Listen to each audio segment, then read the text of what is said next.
రోమాపత్రిక రోమాపత్రికలకు వెళ్దాం. నేను ఇక్కడ స్క్రీన్ మీద చూపించాను కదా.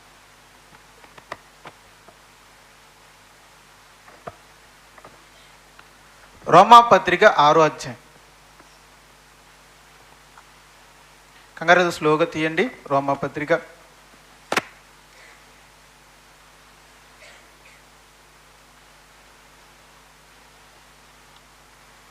13వ వచనాన్ని మనం ఒకసారి చూద్దాం. కాబట్టి మరియు మీ అవయవములను దుర్నీతి సాధనములుగా పాపమునకు అప్పగింపకుడి, అయితే మృతుల్లో నుండి సజీవులు మనకుని నీతి సాధనములుగా దేవునికి అప్పగించుకుడి. రైట్. ఈ వచనాన్ని మనం చూస్తుంటే ఇక్కడ 2 సాధనాలు ఉన్నాయి. చూసారా మీరు? గమనించారు యవనస్తులారా, పిల్లలారా, మీరు గమనించారు? 2 సాధనాలు ఉన్నాయి ఇక్కడ. చెప్పండి. ఒకటి దుర్నీతి సాధనం, రెండోది నీతి సాధనం. అవయవాలు దుర్నీతి సాధనాలుగా ఉపయోగపడతాయి లేదా నీతికి సాధనాలుగా ఉపయోగపడతాయి. సాధనాలు అంటే పనిముట్లు అనమాట. సాధనానికి పనిముట్లు. దేనికి వాడుతున్నావు? గతంలో నువ్వు రక్షించబడక మునుపు నీ అవయవాలని దుర్నీతికి సాధనాలుగా వాడావు. నీ చేతుల్ని దొంగతనం చేయడానికి, నీ కాళ్ళను పాపానికి చేయడానికి, నీ చూపుల్ని పాపం చేయడానికి, నీ చెవుల్ని పాపం చేయడానికి, పాపం వినడానికి, నీ నోరు పాపం మాట్లాడడానికి నువ్వు ఉపయోగించావు. ఇప్పుడు రక్షించబడిన తర్వాత, క్రీస్తు రక్తము ద్వారా విమోచించబడిన తర్వాత నీ అవయవాలను నీతికి సాధనాలుగా దేవునికి అప్పగించుకో. అవయవాలంటే ముఖ్యంగా 3 అవయవాలు లేదా 5 ఉన్నాయి. ఏంటవి? చూసే కళ్ళు, వినే చెవులు, మాట్లాడే నోరు, పనిచేసే చేతులు, నడిచే కాళ్ళు. ఈ 5 అవయవాలు ముఖ్యమైనవి. కనబడని ఇంకొక అవయవం ఉంది. ఏంటి తెలుసు? అది మెదడు. ఆలోచిస్తా చూసారా? అది మెదడు. ఈ 6 అవయవాల్ని ఒకప్పుడు మనం దేనికి అప్పగించుకున్నాం? పాపం చేయడానికి దుర్నీతి సాధనాలుగా అప్పగించుకున్నాం.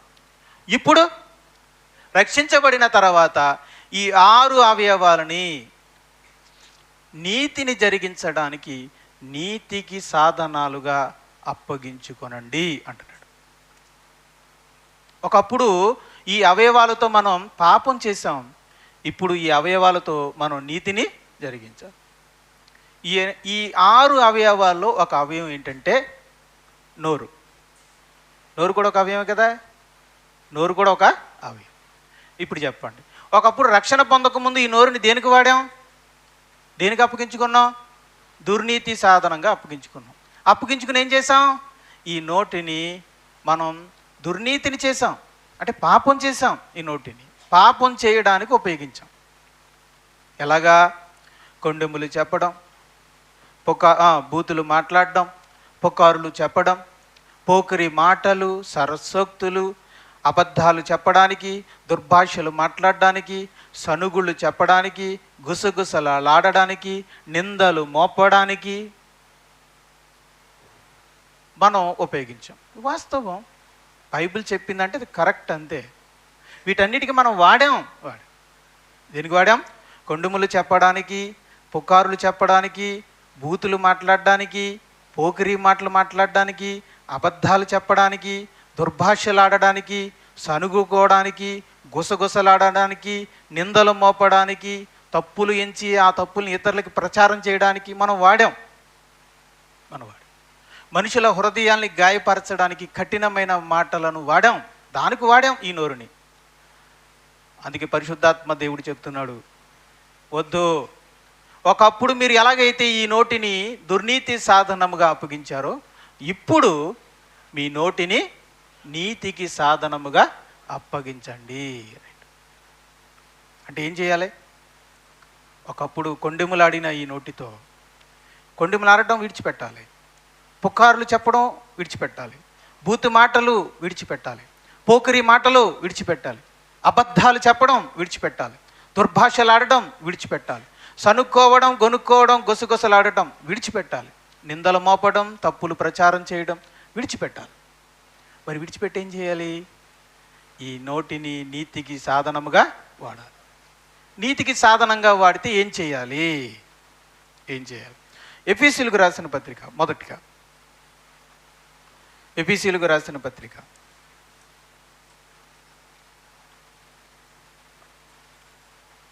4వ అధ్యాయం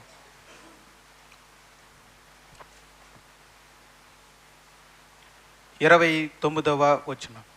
వినువారికి మేలు కలుగునట్లు వినువారికి మేలు కలుగునట్లు అవసరమును బట్టి క్షేమాభివృద్ధికరమైన అనుకూల వచనమే పలుకుడు గాని దుర్భాష ఏదైనను. చాలు. ఇప్పుడు ఈ నోటిని దుర్భాషలాడడానికి వాడొద్దు, బూతులాడడానికి వాడొద్దు. మరి దేనికి వాడాలి ఈ నోటిని? ఈ నోటిని వినువానికి మేలును క్షేమాభివృద్ధి కలిగించు మాటలు మాట్లాడడానికి ఈ నోటిని ఉపయోగించాలి. అంటే మనం మాట్లాడిన మాటలు ఎదుటివానికి మేలు కలిగించాలి, 2 క్షేమాభివృద్ధిని కలిగించాలి. అక్కడే మరొక మాటను చూడండి, 25వ వచనం. మనము ఒకరికొకరు అవయములై ఉన్నాము గనుక మీరు అబద్ధమాడుట మాని ప్రతి వాడును తన పొరుగు వానితో సత్యమే మాట్లాడవలెను. సత్యం మాట్లాడడానికి వాడాలి. ఒకప్పుడు అబద్ధాలు మాట్లాడడానికి వాడావు, ఇప్పుడు సత్యాన్ని మాట్లాడడానికి వాడాలి. 2 మేలు కలిగించే మాటలు మాట్లాడడానికి వాడాలి. 3 క్షేమాభివృద్ధి కలిగించే మాటలు మాట్లాడడానికి వాడాలి. రైట్. మరి ఇంకేం చేయాలి చూద్దాం. 1 పేతురు 2వ అధ్యాయం. 1 పేతురు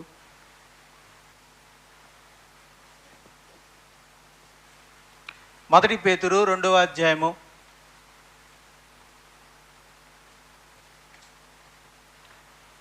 1 పేతురు 2వ అధ్యాయము 9వ వచనం. అయితే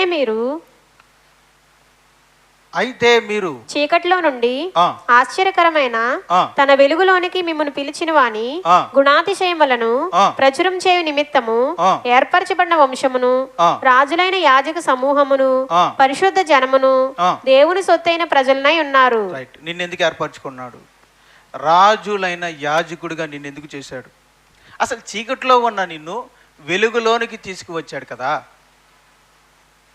ఎందుకు తీసుకొచ్చాడు? ఏర్పరచబడిన వంశంగా, పరిశుద్ధ జనముగా, యాజకులైన సమూహముగా మనల్ని ఎందుకు ఏర్పాటు చేసుకున్నాడంటే మనల్ని పిలిచిన ఆ దేవుని యొక్క గుణాతిశయములను ప్రచురము చేయడానికి. అంటే మనల్ని రక్షించిన, మన జీవితాన్ని మార్చిన ఆ దేవుని గురించి, ఆయన గొప్పతనాన్ని గురించి, క్రీస్తు గురించి, ఆయన త్యాగాన్ని గురించి, ఆయన ప్రేమను గురించి 10 మందికి ప్రచారం చేయడానికి దేవుడు మనల్ని ఏర్పరచుకున్నాడు. నువ్వు చీకటిలో నుండి వెలుగులోనికి వచ్చావా? నీవు నిజముగా మారు మనసు పొంది విశ్వసించితివా? దాని ద్వారా రక్షణ పొందావా? ఆత్మలో తిరిగి జన్మించావా? దేవుని బిడ్డవయ్యావా? రక్షణానందముతో ఉన్నావా? పాపపు జీవితం నుంచి విడుదల పొందాను, దేవుని బిడ్డనయ్యాను అని ఆనందించగలుగుతున్నావా? అయితే నీకే ఒక మాట చెప్తాను, ఈ మాట నీకే. ఈరోజు రక్షించబడినావే, నీ జీవితం మార్చబడిందే, దేవుని ఆశీర్వాదాన్ని నువ్వు పొందావే, దీని అంతటికీ కారణం దేవుడే కదా, యేసుక్రీస్తు వారే కదా. వారిద్దరు గురించి, వారు నీ జీవితంలో చేసిన మేలు గురించి, వాళ్ళు మీకు ఇచ్చిన రక్షణ గురించి, మీ జీవితాన్ని ఎలా మార్చాడన్న విషయాన్ని గురించి, క్రీస్తు చేసిన త్యాగాన్ని గురించి నీవు ప్రకటించాలి, నువ్వు 10 మందికి తెలియచేయాలి. దానికి నీ నోటిని వాడాలి.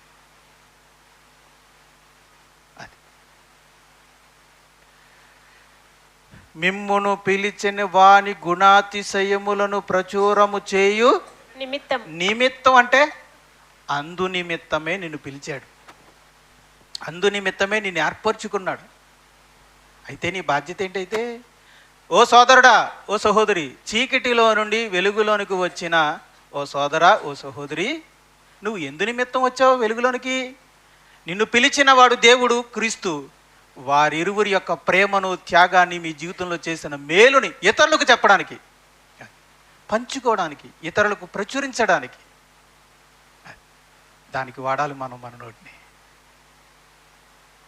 చెప్పగలుగుతున్నామా? మరి ఈ నోటితో దేవుడి గురించి, ఆయన మంచితనాన్ని గురించి, క్రీస్తు గురించి, ఆయన ప్రేమను గురించి వెళ్ళి నలుగురికి చెప్పగలుగుతున్నామా?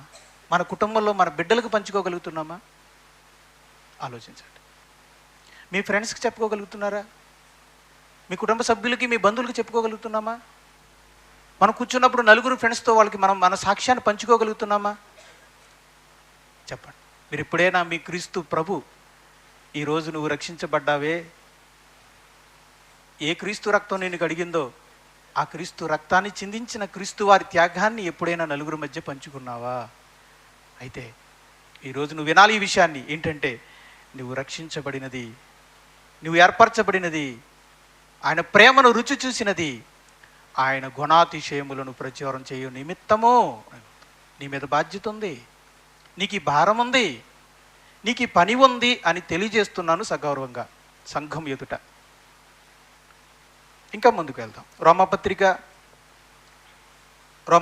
10వ అధ్యాయం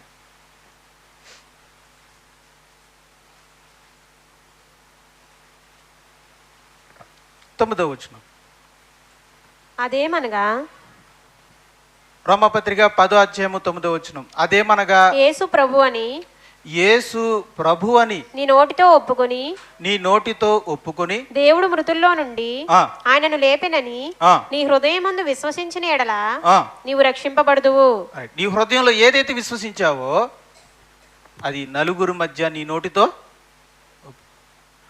ఒప్పుకొని వాళ్ళనంటే నీకు బాప్తీసం ఇచ్చే వాళ్ళ దగ్గర ఒప్పుకోమని కాదు. అంటే ఆయన దగ్గర బాప్తీసం ఇచ్చే ఆయన దగ్గర ఒప్పుకుంటే సరిపోద్దనా? రక్షణ పొందినప్పుడు మాత్రమే ఒప్పుకుంటే సరిపోద్దనా? అంటే ఆ తర్వాత అవసరం లేదనా?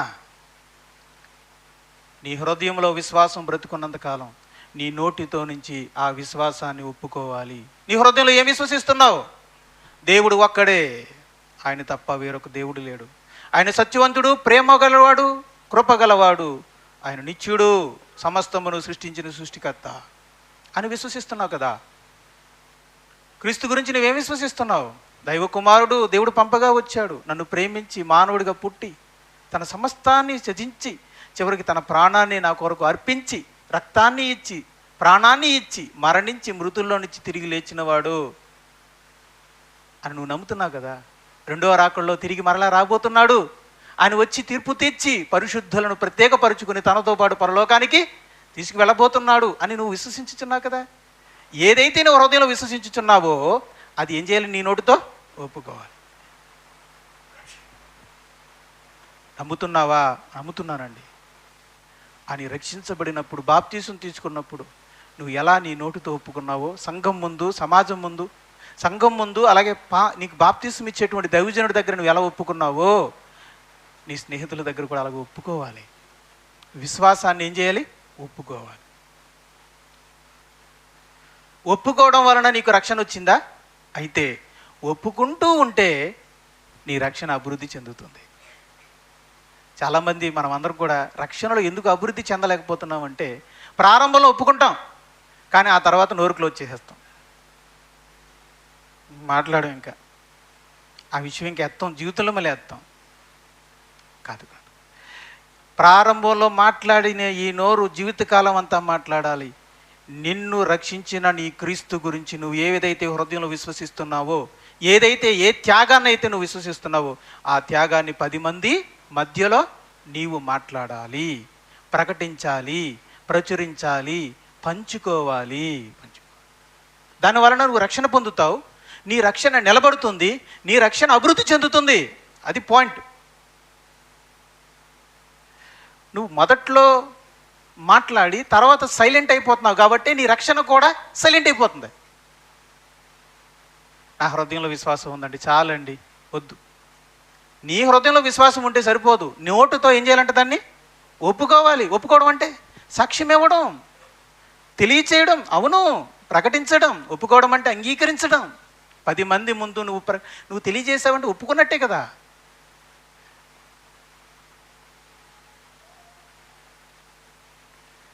ఒప్పుకోవడము, సాక్ష్యం ఇవ్వడము, నలుగురు మధ్య పంచుకోవడము నీ నోటితో నువ్వు చేయాలి.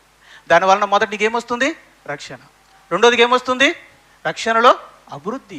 రక్షణ ఫ్రెష్గా ఉంటుంది, రక్షణ ఎప్పుడు ఉల్లాసంగా ఉంటుంది, రక్షణ ఎప్పుడు ఉజ్జీవంగా ఉంటుంది. అలా ఉండాలి అంటే మనం ఏం చేయాలి? హృదయమందు విశ్వసించిన దానిని నోటితో ఒప్పుకో. ఇంకా ముందుకు వెళ్దాం. ఉదాహరణకి నేను ఒక ఉదాహరణ రాశాను. ఒక వ్యాపారాన్ని ప్రారంభించారనుకోండి, అది అభివృద్ధి చెందాలంటే ఏం చేయాలి? పబ్లిసిటీ చేయాలి, అవును కదా. పబ్లిసిటీ చేసే కొలిది ఆ వ్యాపారం ఏమవుద్ది? అభివృద్ధి చెందుతుంది. అది అది నిజమా అబద్ధమా? నిజం కదండి. అందుకేనేనండి సెలబ్రిటీలకి లక్షల రూపాయలు ఇచ్చి ఎందుకు టీవీలో అడ్వర్టైజ్మెంట్లు వేస్తున్నారు? నిజంగా థమ్సప్ తాగుతారా మహేష్ బాబు గారు? ఆయన పాలే తాగుడు. ఆ విషయం మీ అందరికీ తెలుసా? మహేష్ బాబు గారు పాలు కూడా తాగురు ఆయన. ఇంకా ఇది డ్రింక్ ఎందుకు తాగుతాడండి? థమ్సప్ ఎందుకు తాగుతాడు ఆయన? మరి ఎందుకు ఆయనతో అబద్ధం చెప్పించి 4 లక్షలు ఎట్టి ఇందులో దమ్ము ఉంది, ఇందులో కిక్ ఉంది, తాగండి అని ఎందుకు చెప్పిస్తున్నారు? తమ వ్యాపారాన్ని అభివృద్ధి పరచు. అంటే పబ్లిసిటీ ద్వారా వాళ్ళ వ్యాపారం ఏమవుద్ది? అభివృద్ధి చెందుతుంది. అలాగే మీరు నోటితో క్రీస్తు గురించి మాట్లాడే కొలిది మీ రక్షణ అభివృద్ధి చెందిద్ది. మాట్లాడండి. దేవుని వాక్యం చెప్తుంది, పంచుకోండి నలుగురు మధ్య, మాట్లాడండి. ఒకప్పుడు కొండెములు చెప్పారు, దానికంటే ఇది బెటర్ కదా. ఒకప్పుడు అబద్ధాలు చెప్పారు, ఇది మాట్లాడండి. ఇప్పుడు ఇది మాట్లాడండి. ఒకప్పుడు దుర్భూషలాడారు, దానికంటే ఇది మంచిది. ఒకప్పుడు దుర్భాషలాడారు, ఇప్పుడు ఇది మాట్లాడండి. క్రీస్తు గురించి మాట్లాడండి, దేవుని గురించి మాట్లాడండి, మీ రక్షణ అనుభవాన్ని పంచుకోండి అంటుంది వాక్యం. లోకసువార్త 12వ అధ్యాయం. లోకసువార్త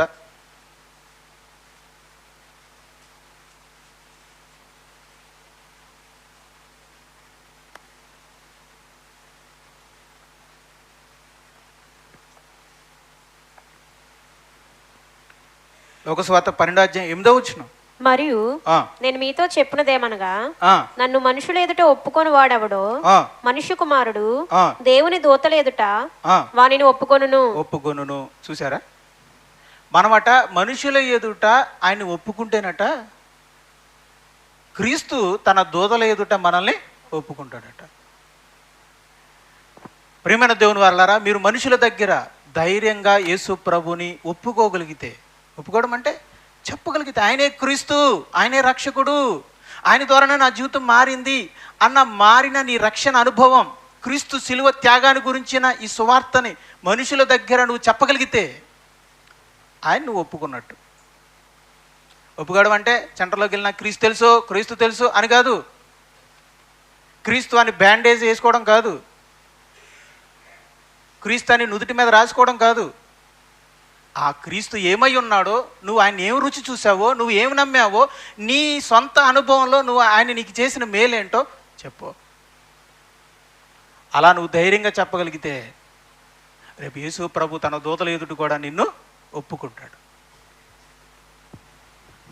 దూతల ఎదుట ఒప్పుకోవడం ఏంటా అనుకున్నాను నేను. మీరు ఎలా అనుకుంటున్నారా? పరలోకంలో దూతల ఎదుట ఒప్పుకుంటాడు అని అంటున్నాం. ఓకే, దూతల ఎదుట ఒప్పుకుంటే ఏంటి, ఒప్పుకోకపోతే ఏంటి అని అనుకునేవాడిని. మరి మీరు అనుకుంటున్నారా లేదా? దూతల ఎదుట ఒప్పుకోవడం అంటే ఏంటంటే, యేసు ప్రభు 2వ రాకడలో వచ్చినప్పుడు ఒంటరిగా రాడు, దేవదూతల పరివాహంతో వస్తాడు. అలా వచ్చినప్పుడు ఈ సకల భూజనులందరూ కూడా నిలవబడతారు. ఈ భూమి మీద ఎవరైతే తాను ఏర్పరచుకున్నాడో, ఎవరినైతే ఆయన రక్షించాడో వారందరినీ ప్రత్యేకపరుస్తాడు. అలా ప్రత్యేకపరిచినప్పుడు, ఓ గబ్రియల్ దేవదూత వెళ్ళు, ఓ మిఖాయేలు దేవదూత వెళ్ళు, దేవదూత వెళ్ళు, వెళ్ళు, అదిగో ఆ సహోదరుడు ఉన్నాడే, అతను నేను ఎరుగుదును, పట్టండి. అదిగో ఆ సహోదరి ఉంది చూసావు, ఆమె నా బిడ్డే, నేను రక్షించిన ఆమె, తీసుకురండి. రైట్, ఈ అమ్మాయిని చూసాను, అమ్మాయి కదా, ఆ పక్కన అమ్మాయి, రైట్, అక్కడ అందులో అతను తీసుకురండి అంటాడు. అర్థమవుతుందా? ఏరతాడు. ఏరే కార్యక్రమంలో ఆ సమయంలో ఆయన ఏలు నీ వైపు చూపించి, నేను అతన్ని ఎరుగుదును, అతను నావాడు, తీసుకురండి అని అంటేనే అక్కడికి వెళ్తాం మనం. అంటే దూతలందరూ కూడా మనుషుల మధ్యకి కోట్ల మంది ఉంటారు కదండి. ఆదాము మొదలుకొని నేటి వరకు పుట్టిన వారందరూ అక్కడందరూ ఉంటారు. పెద్ద సంతలాగా ఉంటుంది. అంతమందిలో తన వారిని ఏరాలి. అలా ఏరాలనుకున్నప్పుడు క్రీస్తు వారు ఏం చేస్తాడండి? వేలు పెట్టి చూపిస్తాడు, ఇతడు నావాడు, తీసుకురండి. అతను ఆమె నా కుమార్తె, తీసుకురండి. అతను నా సహోదరుడు, తీసుకురండి అని చెప్పి, ఇది ఈ యవనుడు నా యవనుడు, తీసుకురండి అంటే, ఆ రోజు నీ వైపు వేలు చూపించి ఇతను నేను ఎరుగుదును అని అనాలంటే, ఈ రోజు నువ్వు మనుషుల ఎదుట నేను ఎరుగుదును అని ఆయన గురించి నువ్వు చెప్పాలి. ఎంత మాట అండి. ఒకవేళ ఈరోజు నువ్వు భయపడి, ఒకవేళ ఈరోజు నువ్వు సిగ్గుపడి మనుషుల ఎదుట క్రీస్తు గురించి చెప్పడానికి నువ్వు వెనకాడితే, రేపు రెండవ రాకడలో యేసు ప్రభు దేవదూత నీ దగ్గరికి వచ్చినప్పుడు అతను ఎవరో నేను ఎరుగను, అతను వదిలేయి, పక్కకి వెళ్ళు అంటాడు. అప్పుడు దాకా నువ్వేమనుకుంటావు? నా హృదయంలో విశ్వాసం ఉంది, నేను ఇప్పుడు దాకా హృదయంతో ఆరాధించాను, నేను ఎవరి జోలికి వెళ్ళలేదు, ఎవరు నా జోలికి రానివ్వలేదు, నేను అలా విశ్వాసిగా జీవించాను అని నువ్వు అనుకుంటావు. నేను క్రీస్తులోనే ఉన్నాను, క్రీస్తు నన్ను ఎరుగుదురు అని నువ్వు అనుకుంటావు. కానీ మనుషులకు భయపడో, మనుషులకు సిగ్గుపడో, మనుషులు ఏమైనా అనుకుంటారేమోనని నీ విశ్వాసాన్ని గుండెల్లోనే దాచుకుని నోటితో ఒప్పుకోలేకపోయావు కదా, ఒప్పుకోలేకపోయావు. అందుకే రెండో రాకడలో యేసు ప్రభు తన దూతల ఎదుట అతను ఎవరో నేను ఎరుగును అంటాడు. ఎందుకంటావు ప్రభా? అదేంటి ఆ మాత్రం దానికి అంత పనిష్మెంటా? దానికి ఆయన ఏమంటాడు? మార్కు సువార్త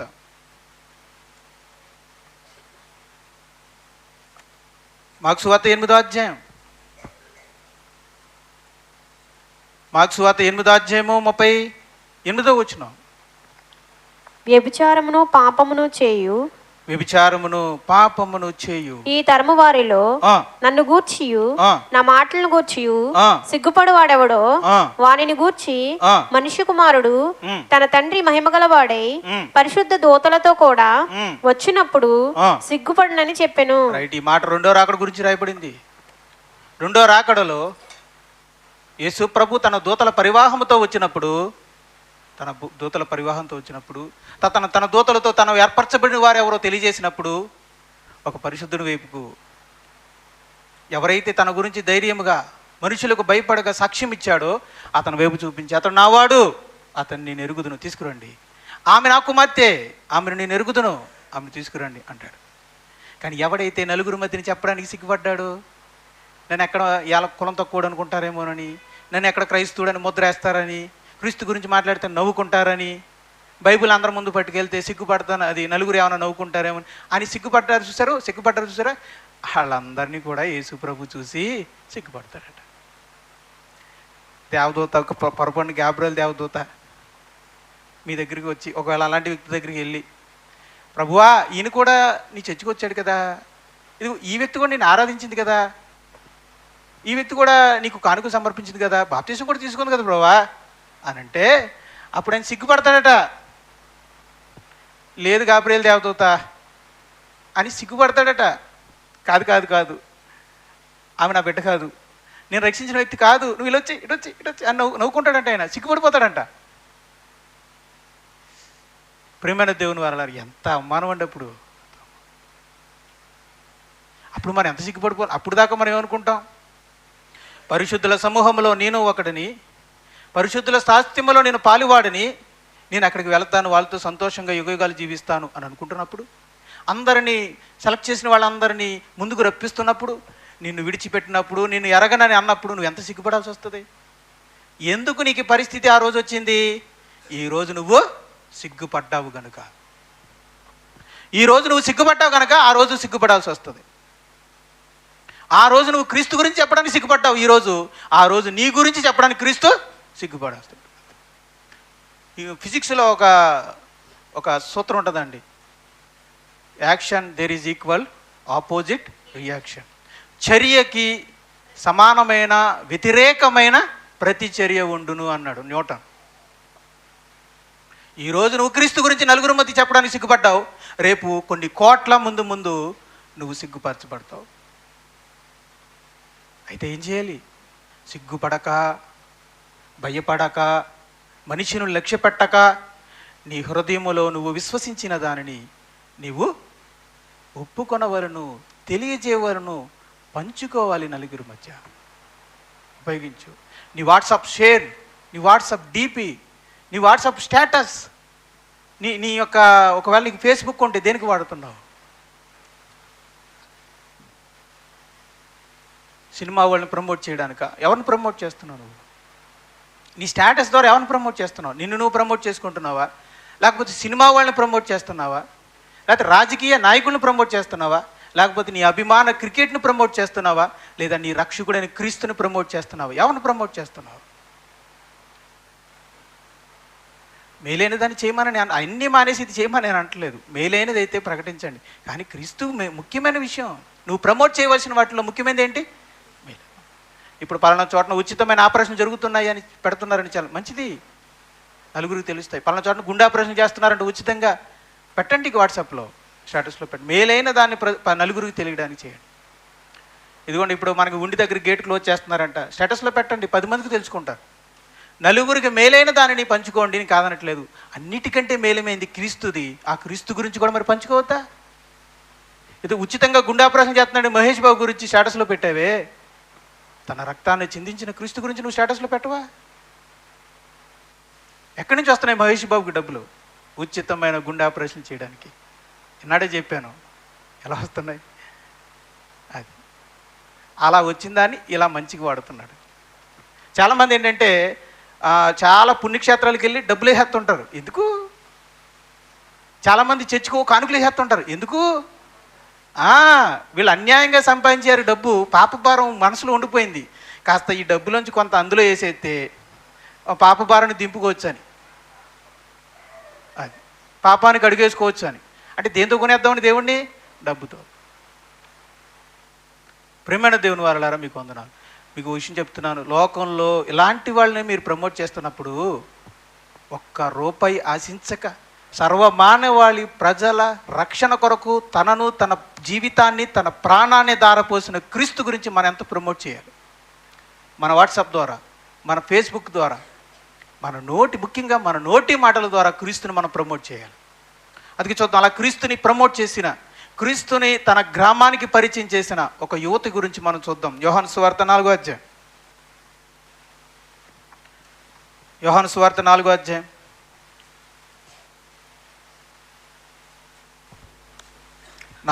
28వ వచనం. ఆ స్త్రీ,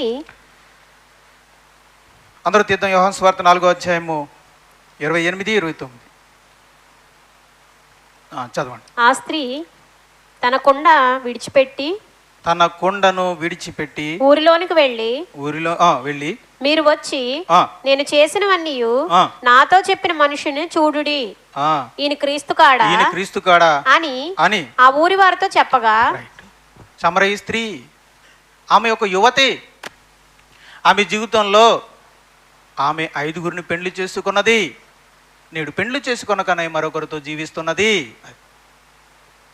అలాంటి స్త్రీ పైగా ఇలాంటి జీవితాన్ని పెట్టుకుని కొండ మీదకి వెళ్ళి దేవుణ్ణి ఆరాధిస్తున్నది. కొండ మీదేమో భక్తి, కిందేమో కొండ కిందేమో పాప జీవితం. అలా వేషధారణగా బ్రతుకుతున్న జీవితం ఆమెది. ఆమె హృదయంలో జీవధారులు లేవు, జీవం లేదు. అలాంటి సమయంలో జీవాధిపతి అని క్రీస్తు ఆమె దగ్గరకు వచ్చాడు. జీవం అంటే ఏంటో, భక్తి అంటే ఏంటో, ఆరాధన అంటే ఏంటో తెలియజేశాడు. ఆమె మాటలుగా ఆమె హృదయం తెరవబడింది. తన పాప స్థితి తనకు అర్థమయ్యింది.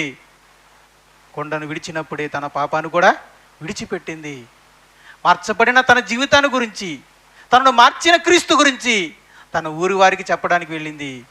వాళ్ళకి చెప్తుంది, నా ఈ సంగతులు, నా జీవితంలో జరిగిన సంగతులన్నీ సాక్ష్యమిచ్చి నా జీవితాన్ని మార్చిన ఈయన క్రీస్తు కాడా, ఒక్కసారి మీరు కూడా వచ్చి చూడండి అని చెప్పి. అప్పుడు వాళ్ళందరూ పరుగున వచ్చారు. వాళ్ళు ఊర్లో నుంచి బయలుదేరారు. ఆయన వద్దకు వచ్చి చుండిరి. అది అంటే ఆమె మాటలు విన్న ఊరువారు ఆయన్ని ఊరిలోనికి ఆహ్వానించారు. 3 దినాలు ప్రభు ఉన్నాడు. ఆ 3 దినాలు వాళ్ళకి సువార్తను ప్రకటించాడు. స్వయంగా ఆయన నుండి ఆయన మాటలు విన్నవారు ఏమంటున్నారంటే, చూడండి ఏమంటున్నారంటే, కింద 41వ వచనం. ఆయన మాటలు వినినందున ఇంకను అనేకులు నమ్మి ఆ స్త్రీని చూచి, ఇక మీదట నీవు చెప్పిన మాటను బట్టి కాక మా మట్టుకు మేము విని ఈయన నిజముగా లోకరక్షకుడని తెలుసుకొని నమ్ముచున్నామని. దేవునికి స్తోత్రం. ఈమె ఎవరికి మాత్రమే, ఈమె తాను కనుగొన్న రక్షకుణ్ణి తన ఊరి వారికి ఏం చేసింది? పరిచయం చేసింది అంతే, ప్రచురించింది అంతే. వాళ్ళు అప్పుడు ఆ పరిచయంతో వాళ్ళు క్రీస్తు దగ్గరకు వచ్చి ఆయన మాటలు విని వాళ్ళు కూడా తెలుసుకున్నారు ఈయన లోకరక్షకుడని. అంతే కదట, చివరిగా నమ్మారట.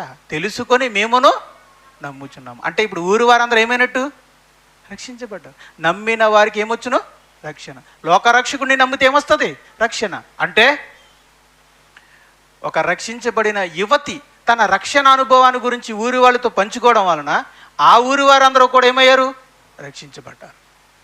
అది ప్రభు నీ నుండి కోరుకుంటున్నాడు, నా నుండి కోరుకుంటున్నాడు.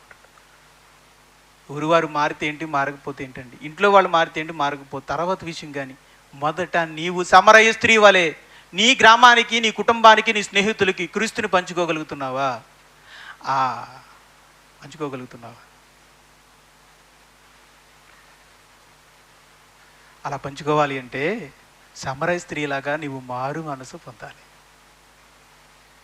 నీ జీవితం మార్చబడిందన్న విషయం నీకు అర్థం కావాలి. నువ్వు ఎంత పాపివో, పాపినైనా నిన్ను క్రీస్తు ఎలా రక్షించాడన్న విషయం నీకు అర్థమైతే అప్పుడు చెప్పగలవు, నేను ఇలాంటి దాన్నండి, ఇలాంటి వాడినండి, ఈరోజు ప్రభు నన్ను ఇలా మార్చాడు అని నువ్వు చెప్పగలవు. నీ రక్షకుని ప్రేమ, నీ రక్షకుని త్యాగము, ఆయన విలువేంటో నీకు అర్థమైతే అప్పుడు చెప్పగలవు. ఎప్పుడు నువ్వు నోరు విప్పి నలుగురు మధ్య ఒప్పుకోగలవు? నీకు అర్థమైతే, నీ జీవితం మారితే. సమరయ స్త్రీ జీవితం మారకపోతే ఆమె ఎలా చెప్తుంది ఊరోళ్ళకి? ఆమె మారు మనసు పొందింది కనుకే, క్రీస్తు యొక్క ప్రేమేంటో అర్థమైంది కనుకే నలుగురికి చెప్పగలిగింది. నువ్వు నిజంగా, నేను అడుగుతున్నాను, నీ పాపభరితమైన జీవితాన్ని క్రీస్తు మార్చాడు అన్నది వాస్తవమైతే, క్రీస్తు శిలువ త్యాగము ఎంత అమూల్యమైందో అది నీ హృదయాన్ని తాకి ఉంటే, భయపడక, సిగ్గుపడక, నీ వారి ఎదుట, పొరుగు వారి ఎదుట నీవు మాట్లాడు, పంచుకో. నా దేవుని గురించి, నా రక్షణ గురించి నేను పంచుకోవడం వలన రామునాయుడు అనే స్నేహితుడిని నేను దక్కించుకున్నాను. నువ్వు చెప్పగలవా? నువ్వు ఎవరి దగ్గర పంచుకున్నావు? చాలామంది దగ్గర పంచుకున్నాను. ఇంకా నేను బాధపడతానండి, నేను జీవితంలో చాలా బాధపడతాను. నేను సిగ్గుపడి, భయపడి, ఏమనుకుంటారు అనుకుని చాలామంది దగ్గర నేను మాట్లాడలేదు.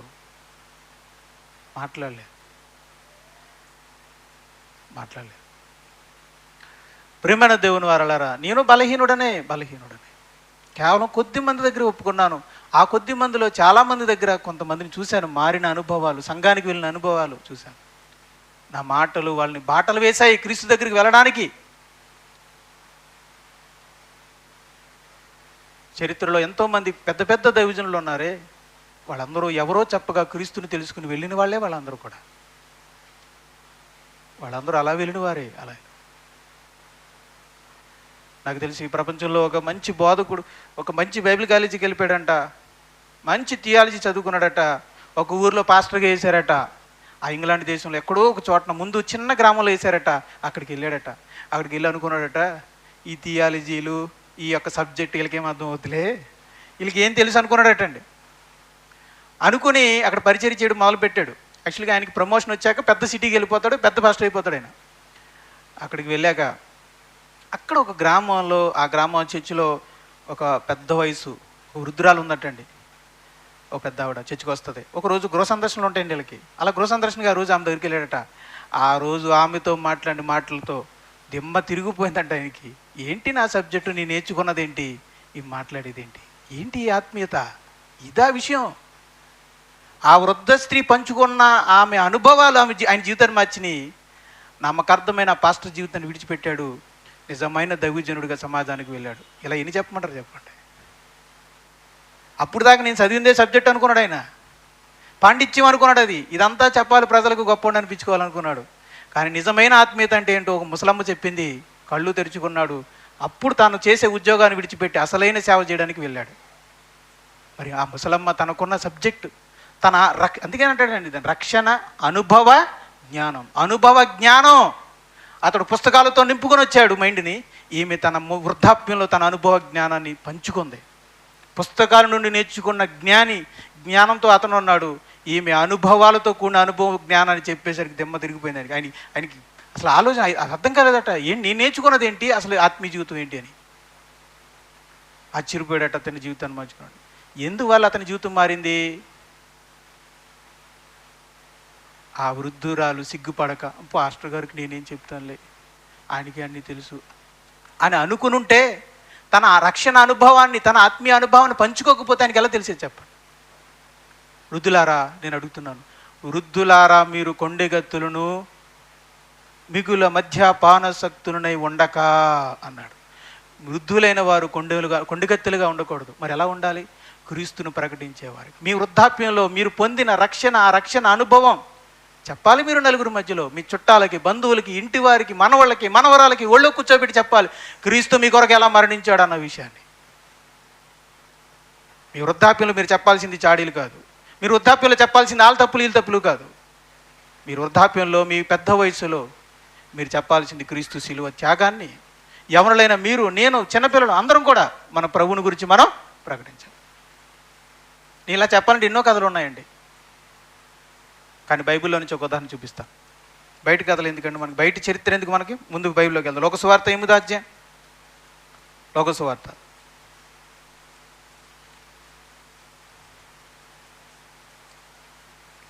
లోకసువార్త 8వ అధ్యాయము 38వ వచనం. జనులందరూ బహు భయాక్రాంతులైరి గనుక తమ్మును విడిచిపమ్మని ఆయనను వేడుకొనిరి. ఆయన ధోని ఎక్కి తిరిగి వెళ్ళిచుండగా దెయ్యములు వదిలిపోయిన మనుష్యుడు. అంతేనా?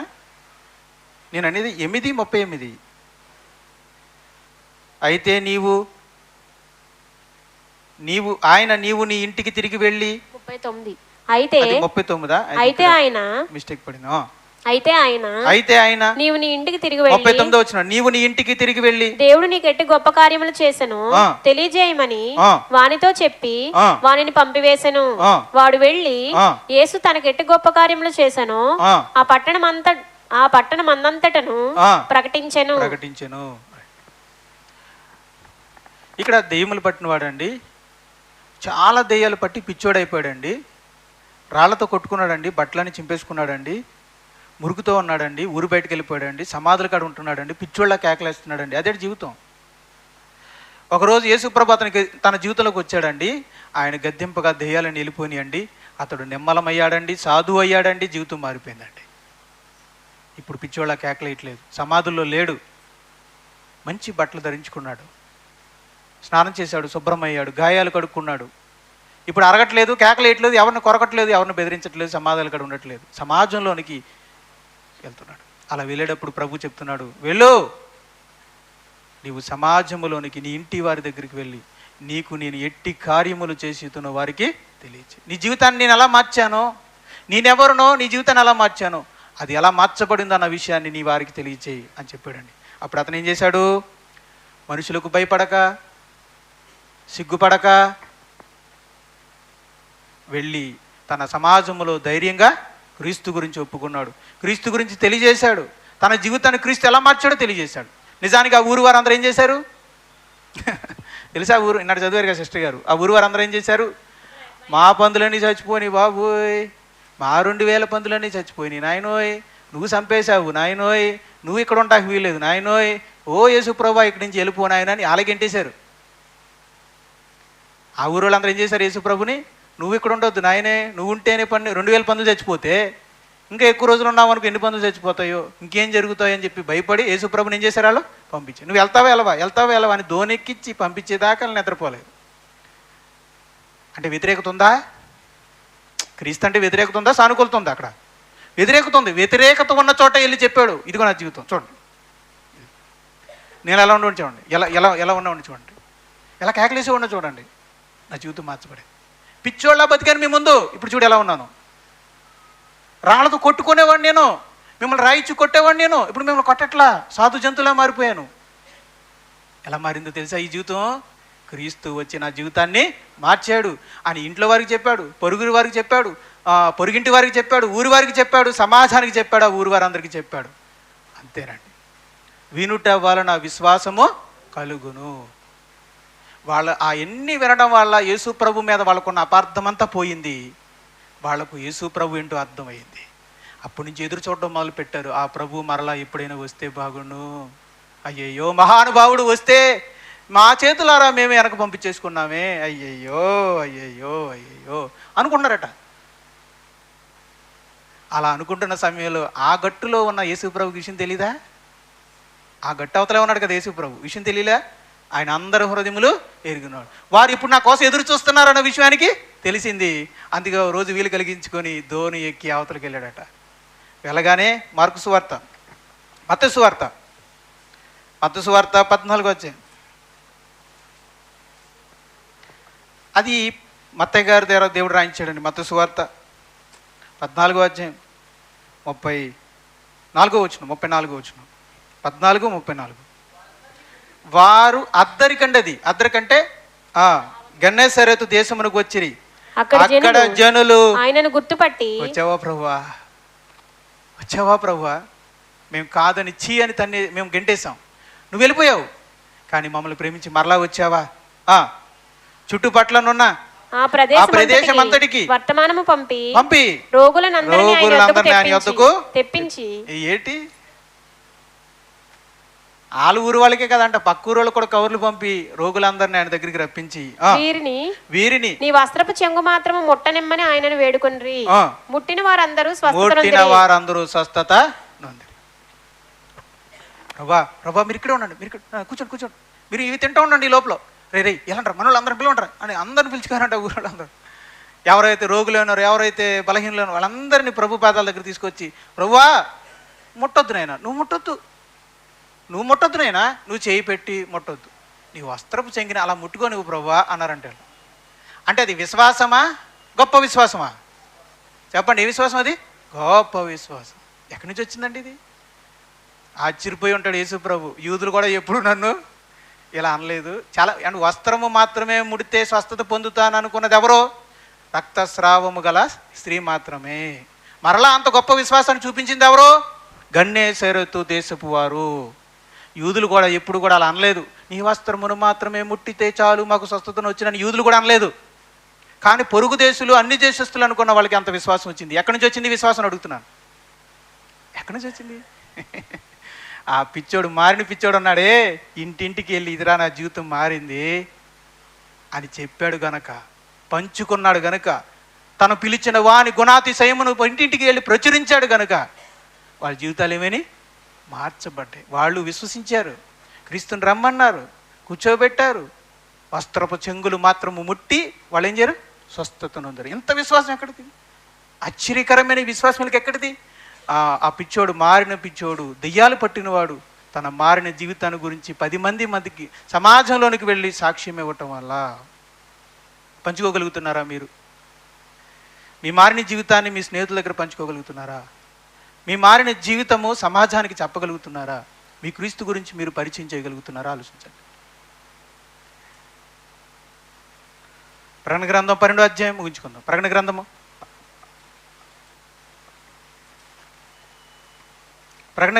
12వ అధ్యాయము 10వ వచనం. మరియు ఒక గొప్ప స్వరము పరలోకమందు ఇలాగ చెప్పుట వింటిని, రాత్రింబగళ్ళు మన దేవుని ఎదుట మన సహోదరుల మీద నేరం మోపువాడైన అపవాది పడద్రోయబడి ఉన్నాడు గనుక ఇప్పుడు రక్షణయు శక్తియు రాజ్యమును మన దేవుని వాయను, ఇప్పుడు అధికారము ఆయన క్రీస్తు దాయను. వారు గొర్రెపిల్ల రక్తమును బట్టి. ఎవరు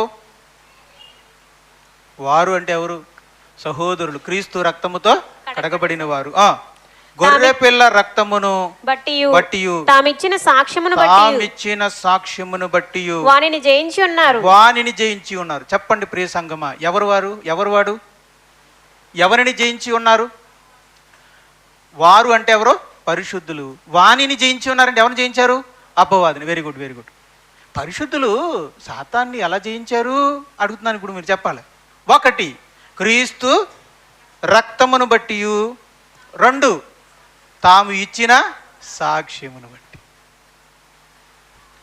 1 క్రీస్తు రక్తము నీకు సాతానుపై విజయాన్ని కలిగించింది. ఆ రక్తాన్ని గురించి సాక్ష్యం ఇవ్వు, అది నీకు విజయాన్ని ఇస్తుంది. క్రీస్తు రక్తం నీకు ఇచ్చిన విజయం నీకు సంబంధం లేదు.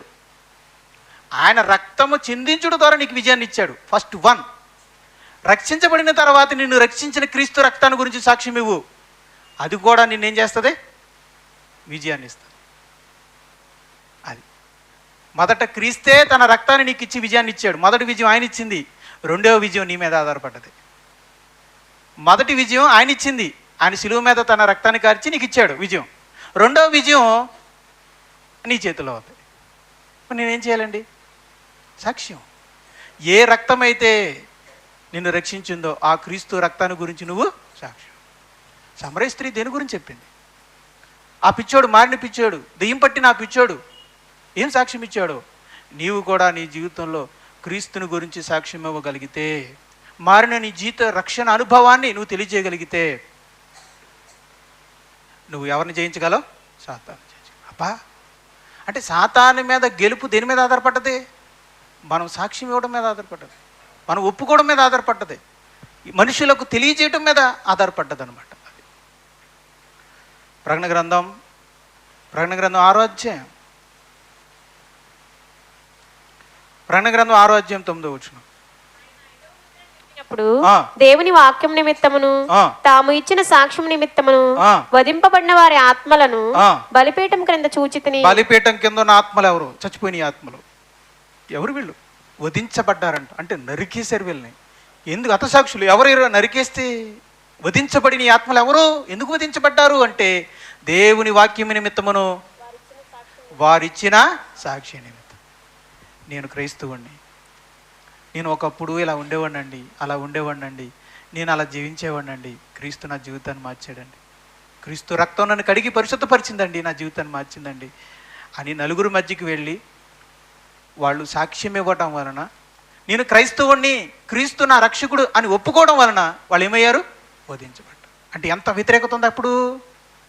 సాక్ష్యం ఇస్తే వధించబడతావు, ప్రాణాలు పోతాయి.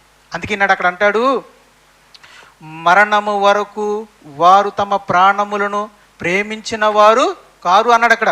మనం చదవలేదు పూర్తిగా, అది 11వ వచనంలో, 12-11లో మరణము వరకు తమ ప్రాణములను ప్రేమించిన వారు కారు అంటే అర్థం ఏంటి? సాక్ష్యం ఇవ్వడానికి తమ ప్రాణాలను కూడా పెట్టారు, అంటే ప్రాణాలు పోతాయి. మొదటి ఈ ప్రకటన గ్రంథం అంటే ఏంటో ఒక రోజు చెప్తాను మీకు. అసలు ప్రకటన గ్రంథం యొక్క సందర్భం ఏంటంటే, క్రీస్తు అని పేరు నోరెత్తితే చాలు చంపేస్తామనే రోజులు అవి. క్రైస్తవుడు అని తెలిస్తే చాలు చెరసాల్లో వేసి బంధించి హింసించే రోజులు అవి. క్రీస్తు గురించి చెబితే, క్రీస్తులోనికి నడిపిస్తే నిన్ను వధించే రోజులు అవి. ఆ రోజులో రాయబడింది ప్రకటన గ్రంథం. అలాంటి వ్యతిరేకత ఉన్న సమయంలోనే వాళ్ళు ఏం ఇచ్చారు చెప్పండి? సాక్ష్యం ఇచ్చారు. ఇప్పుడు నేను అడుగుతాను, మీరు నలుగురు మధ్య సాక్ష్యం ఇస్తే మిమ్మల్ని ఎవరైనా వధిస్తారా? ఆ పరిస్థితి ఇప్పుడు ఉందా? చెరసాల్లో వేస్తారా? లేదు. మిమ్మల్ని ఎవరైనా ఎల్లేస్తారా? లేదు. మరి దేనికి మనం సిగ్గుపడుతున్నాం? మరి దేనికి మనం వెనకాడుతున్నాం చెప్పమంటారా? ఒకటి సిగ్గు, రెండోది బిడియం, మూడోది ఏంటంటే భయం. భయం మనకి ఏమైనా అనుకుంటారేమో, ఏమైనా చేస్తారేమో అని భయం. ఇంతగానే కదా? ఒకటి సిగ్గు, మరొకటి భయం. అంతే. ప్రియమైన దేవుని వారలారా, సిగ్గుతోనో ఈరోజు భయంతోనో సాక్ష్యం ఇవ్వడానికి వెనుకాడేస్తున్న మనల్ని రేపు క్రీస్తు ఒప్పుకుంటాడంటారా? క్రీస్తు సిగ్గుపడరంటారా మనల్ని చూసి? చెప్పండి. ఎందుకు నలుగురు మధ్య మనం మాట్లాడలేకపోతున్నాం? ఎందుకు మన రక్షణానుభవం నలుగురు మధ్య షేర్ చేసుకోలేకపోతున్నాం? ఒకటి నేను చెప్పమంటారా, ఒకవేళ మీ జీవితం మారు ఉండదు నాకు తెలిసి. అది ఒకటి, మీరు పంచుకోలేకపోతున్నారంటే మీ జీవితం మారలేదని, మీరు ఇంకా మారు మనసు పొందలేదని, క్రీస్తు ప్రేమ ఇంకా రుచి చూడలేదని. మారు మనసు పొందుండు కూడా రుచి చూసి కూడా చెప్పలేకపోతున్నావు అంటే సిగ్గుపడుతున్నావు అని అర్థం. నీకు ఒక సిగ్గు, నీకు ఒక బిడియం, నీకు ఒక భయం అడ్డుగా ఉంది. ప్రేమైన దేవుని వారలారా, ఇంత వాక్యం చెప్తుంది. నేను అదే భయపడ్డానండి, నేను సిగ్గుపడ్డానండి, చెప్తున్నాను. అందులో నేను బలహీనుడని కాదని, నేను బలహీనుడు ఆ విషయంలో, కానీ ఈ వాక్యం నన్ను తాకింది. అయ్యే బాబోయ్, ఈరోజు మనుషుల దగ్గర నేను భయపడితే, సిగ్గుపడితే, రేపు రెండవ రాకడలో ప్రభు తన దూతల ఎదుట నన్ను గురించి సిగ్గుపడతాడన్న సత్యం నాకు అర్థమైనప్పుడు బైబిల్ని ధైర్యంగా పట్టుకున్నాను. క్రీస్తు గురించి చెప్పడానికి ధైర్యం చేసుకున్నాను. ఆ రోజు నన్ను కదిలించి నీ ప్రసంగం ఈరోజు మిమ్మల్ని కదిలించాలి. ఆ రోజు నుంచి పంచడం మొదలుపెట్టాను, క్రీస్తుని తెలియజేయడం మొదలుపెట్టాను. స్టేటస్లో పెడతాను, నాకు తెలిసిన వాటన్నిటి విషయంలో క్రీస్తుని కనపరుస్తాను. దేనికి సిగ్గుపడి, దేనికి భయపడి నువ్వు వెనకంజ వేస్తున్నావు? నువ్వు మారు మనసు పొందావు కదా, క్రీస్తు ప్రేమను రుచి చూసావు కదా, మరి క్రీస్తు ప్రేమను ఎందుకు పంచుకోలేకపోతున్నావు? నీ ఇంటి వారికి, నీ బంధువులకి, నీ పొరుగింటి వారికి, నీ ఊరి వారికి ఎందుకు పంచుకోలేకపోతున్నావు? భయం, సిగ్గు. గెలవాలి సోదరా, గెలవాలి సహోదరి, ఈ రెండింటిని విడిచిపెట్టండి. ధైర్యం లేదా? ప్రార్థన చేయండి. ప్రభువా నాకు ధైర్యాన్ని ఇవ్వండి, నిన్ను గురించి మాట్లాడడానికి నాకున్న సిగ్గు తీసివేయండి, నాకున్న భయాలు తీసేయండి, నాకు ధైర్యాన్ని ఇవ్వండి. సమరయ స్త్రీ వలె ధైర్యంగా ఊరి వారికి ప్రచురించగలిగే హృదయం నాకు ఇవ్వండి. ఆ దయ్యములు పట్టిన వాని వలె నా ఊరి వారందరికీ నేను మాట్లాడగలిగే ధైర్యాన్ని నాకు ఇవ్వండి అని ప్రార్థించగలిగితే కృపగల దేవుడు మీకు తప్పగా అనుగ్రహిస్తాడు.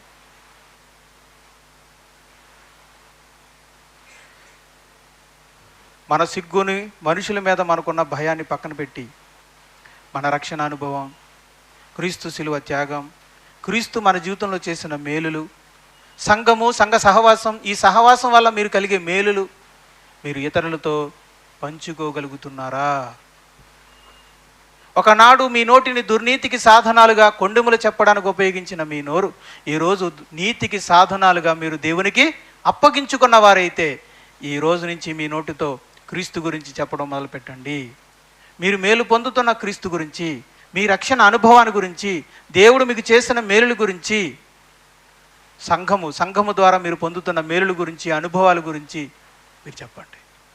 నిజంగా ఈ రక్షణ వలన, ఈ సంఘముల వల్ల, ఈ సహవాసం వల్ల నిజమైన మారు మనసు, నిజమైన ఆత్మరక్షణ మీరు పొందుంటే, ఈ సంఘము యొక్క సహవాసం వల్ల, నలుగురు మధ్యలో ఈ సంఘ సహవాసం వల్ల మీరు వ్యక్తిగతంగా ఆత్మీయంగా బలపడితే,